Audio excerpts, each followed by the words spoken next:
ஹலோங்க. நெறைய பேர் Facebookல இடியப்ப மாவு என்ன பிராண்ட் யூஸ் பண்ணுறீங்க?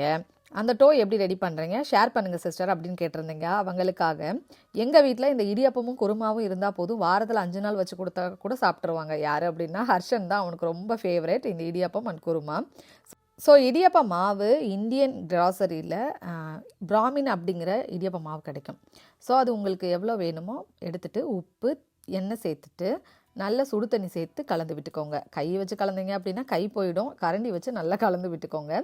ரொம்ப தண்ணி ஊற்றிடாதீங்க. கொஞ்சம் கொஞ்சமாக ஊற்றி பிசைஞ்சுக்கோங்க. சப்பாத்தி மாவுலாம் பிசைவோம் இல்லையா, அந்த கன்சிஸ்டன்சிக்கு பிசைஞ்சுக்கோங்க.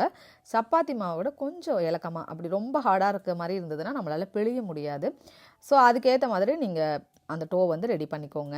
இப்போ நல்லா கலந்துட்டு கொஞ்சம் நேரம் கழித்து ஆறுனதுக்கப்புறமா கை வச்சு பிசைஞ்சுக்கோங்க. ஃபைனலாக இடியாப்ப குழல்ல ஊற்றி வேக வச்சு எடுத்துக்கோங்க. எனக்கு இந்த பிராண்ட் வந்து மலர் தாங்க சஜஸ்ட் பண்ணாங்க. நம்ம நெக்ஸ்ட் ஒரு வீடியோவில் பார்க்கலாம்.